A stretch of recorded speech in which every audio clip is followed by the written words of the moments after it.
Praise the Lord. ஆண்டவராகிய இயேசுவின் நாமம் உயர்த்தப்படுவதாக. மீண்டும் தி நெக்ஸ்ட் ஸ்டெப் எலிவேஷன் மூலமாய் உங்களோடு ஒரு சின்ன தாட்டை நான் பகிர்ந்து கொள்ள விரும்புகிறேன். சங்கீதங்களின் புஸ்தகம் 48 சங்கீதம் 14 வசனம். Psalms 48 verses 14. இந்த தேவன் என்றென்றைக்கும் உள்ள சதா காலங்களிலும் நம்முடைய தேவன் மரண பரியந்தம் நம்மை நடத்துவார். மரண பரியந்தம் நம்மை நடத்துவார் என்று சங்கீத புஸ்தகத்தில் இவ்வாறு போடப்பட்டிருக்கிறது. என்றென்றைக்கும் உள்ள நம்முடைய தேவன், சதா காலங்களிலும் நம்மோடு இருக்கிற தேவன் நம்மை மரண பரியந்தம் நடத்துகிறவராய் இருக்கிறார். தேவ ஜனமே, நம்முடைய தேவன் நம்மை வழி நடத்துகிற தேவனாய் இருக்கிறார். God is a God who leads and guides us throughout our life. ஆம், இஸ்ரவேல் ஜனங்கள் எகிப்திலே அடிமைகளாக இருந்தார்கள். மோசேயின் மூலமாய் தேவன் அவர்களை விடுவித்தார். இது நமக்கு எல்லாருக்கும் தெரிந்த ஒரு காரியம். என்னாகமம் புஸ்தகம் 9 அதிகாரத்தில் நீங்க பார்த்தீர்களே என்றால், இஸ்ரவேல் ஜனங்களை தேவன் எப்படி வழிநடத்தினார் என்பதை நாம் பார்க்க முடியும். யாத்ராகமம் 40 அதிகாரத்தில் கொடுக்கப்பட்டிருக்கிறது. பகலிலே மேக ஸ்தம்பமும் இரவிலே அக்கினி ஸ்தம்பமும் அவர்களை சூழ்ந்திருந்தன. என்னாகமம் 9 அதிகாரம் 16 வசனத்திலிருந்து நீங்க பார்த்தீங்கன்னா, இந்த மேக ஸ்தம்பம் அவர்களை எப்படி வழி நடத்தியது என்று நாம் பார்க்கலாம். இந்த மேக ஸ்தம்பம் எப்படி நடத்துகிறது? அந்த மேக ஸ்தம்பம் முன்னேறி செல்லும் பொழுது எந்த டைரக்ஷன்ல போதோ அந்த டைரக்ஷன்ல இஸ்ரவேல் ஜனங்கள் நடந்து செல்வதை நாம் பார்க்க முடியும். எந்த இடத்துல அந்த மேகம் அப்படியே நிற்கிறதோ அந்த இடத்துல இஸ்ரவேல் ஜனங்கள் தங்கள் கூடாரத்தை அமைத்தார்கள். மேகம் நகரும் பொழுது முன்னேறினார்கள், மேகம் நின்ற பொழுது கூடாரம் அமைத்தார்கள். அது ஒரு நாளா இருக்கலாம், ஒரு மாசமா இருக்கலாம், இல்ல ஒரு வருஷமா இருக்கலாம், இல்ல பல ஆண்டுகளாக இருக்கலாம். எத்தனை நாட்கள் அந்த மேகம் அங்கே நின்று கொண்டிருக்கிறதோ அத்தனை நாட்கள் இஸ்ரவேல் ஜனங்கள் அங்கேயே தங்கி இருந்தார்கள் என்று சொல்லி நாம் பார்க்கிறோம். இதன் மூலமாய் நாம் கற்றுக்கொள்ள வேண்டிய ஒரு காரியம், ஆண்டவர் நம்மை வழி நடத்துகிறவராய் இருக்கிறார்.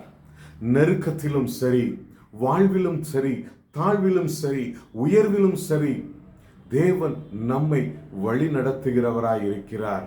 அநேக நேரங்களிலே நாம் யோசிக்கிற ஒரு காரியம், நம்ம ஏன் இந்த இடத்துல இருக்கிறோம், ஏன் நம்மை ஆண்டவர் இந்த இடத்துல வைத்திருக்கிறார், எனக்கு இந்த இடத்துல சமாதானம் இல்லை, எனக்கு இந்த இடத்துல சந்தோஷம் இல்லை என்று சொல்லி அநேக நேரங்களில் நம்ம யோசிக்கிற ஒரு காரியம் உண்டு. அநேக நேரங்களில் இந்த ஒரு ஃப்ரஸ்ட்ரேஷன் நம்மை தவறான ஒரு தீர்மானத்தை எடுக்கக்கூடியதாகவும் மாற்றி விடுகிறது. We could able to take wrong decision out of frustration because of the problem that we are facing in the present situation. இப்பொழுது இருக்கிற சூழ்நிலையில இருக்கிற பிரச்சனைகளை பார்த்து நாம் விரக்தி அடைந்து தவறான முடிவுகளை நாம் எடுக்கிறோம். காரணம் என்ன தெரியுமா? தேவன் நம்மை வழிநடத்துகிறவராக இருந்தாலும் அவருடைய வார்த்தைக்கு நாம் கீழ்ப்படியாதவர்களாய், செவி கொடுக்காதவர்களாய் நாம் இருக்கின்றோம். இதுதான் இஸ்ரவேல் ஜனங்களும் பண்ணாங்க.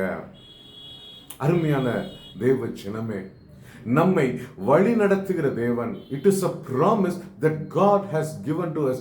மரண பரியந்தம் நம்மை நடத்துகிறவராய் இருக்கிறேன் என்று சொல்லி ஆண்டவர் சொல்லியிருக்கிறார்.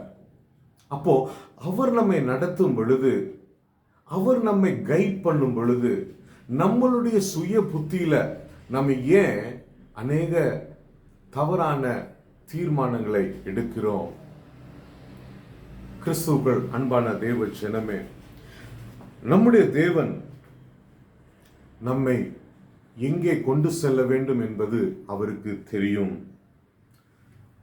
அது நீண்ட பயணமாக இருக்கலாம், அல்லது குறுகலான தற்காலிகமான பயணமாக கூட இருக்கலாம். It may be a long travel or it may be a short or temporary travel. ஆனா அவர் நம்மை நடத்துகிறவராய் இருக்கிறார். நம்மை எங்கே கொண்டு செல்ல வேண்டும் என்பது அவருக்கு தெரியும். ஆனா அவருடைய வழி நடத்துதலுக்கு நம்மை விட்டு கொடுக்க தேவன் நம்மை எதிர்பார்க்கிறார்.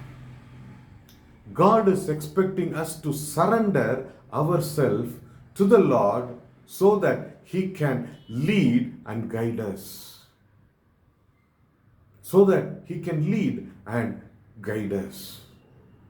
கிறிஸ்துவுக்குள் அன்பானவர்களே, இஸ்ரவேல் ஜனங்களுக்கு பாலும் தேனும் ஓடுகிற கானான் தேசத்தை காண்பித்து வழி நடத்தினார்.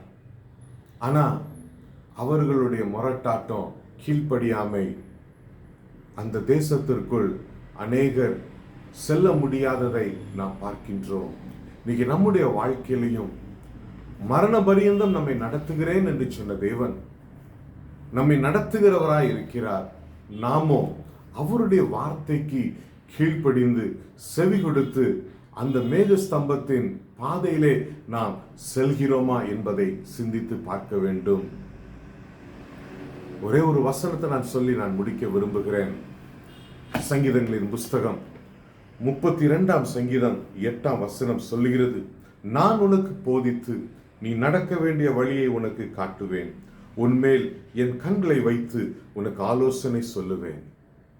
இன்னைக்கு நிறைய நேரங்கள்ல ஆலோசனை கேட்கறதுக்கு நம்ம நிறைய இடத்துக்கு போறோம், பணத்தை செலவு பண்றோம், கவுன்சிலிங், கைடன்ஸ், ஏன் ஆண்டவர் என்ன சொல்றார் என்று சொல்லி ஊழியர்களிடம் போய் கேட்கிறோம்.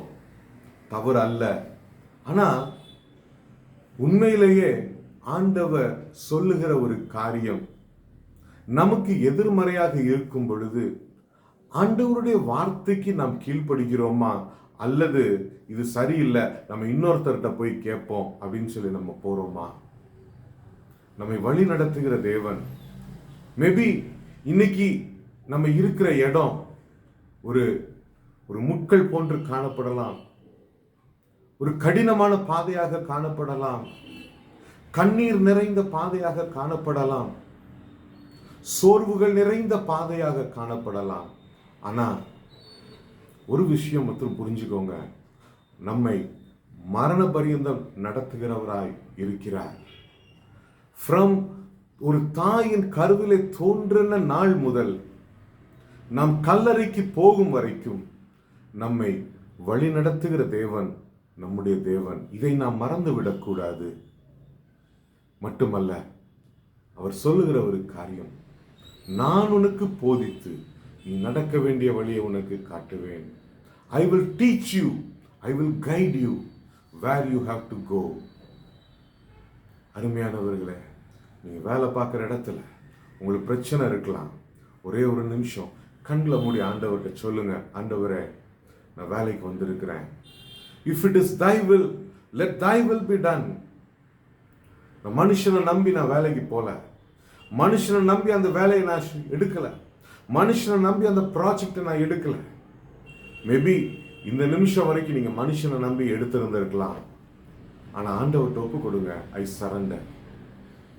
சரண்டர் பண்ணுங்க. ஆண்டவரே நீர் எனக்கு போதித்து நீர் என்னை நடத்தும். ஆண்டவரே நீர் எனக்கு போதித்து நான் நடக்க வேண்டியவளை நீர் எனக்கு காண்பியும். என் மீது உம்முடைய கண்களை வைத்து உம்முடைய ஆலோசனை சொல்லும் என்று சொல்லி நாம் கேட்போம். நம்முடைய தொழிலிலும் சரி, நம்முடைய வேலை ஸ்தலத்திலும் சரி, நம்ம எங்க இருந்தாலும் தேவன் நம்மை நடத்துகிறவராய் பாதுகாக்கிறவராய் இருக்கிறார். மேகஸ்தம்பம் நின்று கொண்டிருந்தால் அங்கே நிலைத்திருங்கள். மேகஸ்தம்பம் முன்னேறி செல்லும் பொழுது முன்னேறி செல்லுங்கள். மேகஸ்தம்பம் என்பது பரிசுத்த ஆவியானவரை குறிக்கிறது.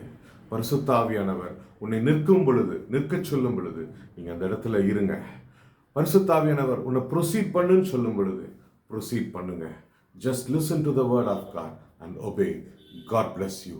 Amen and amen.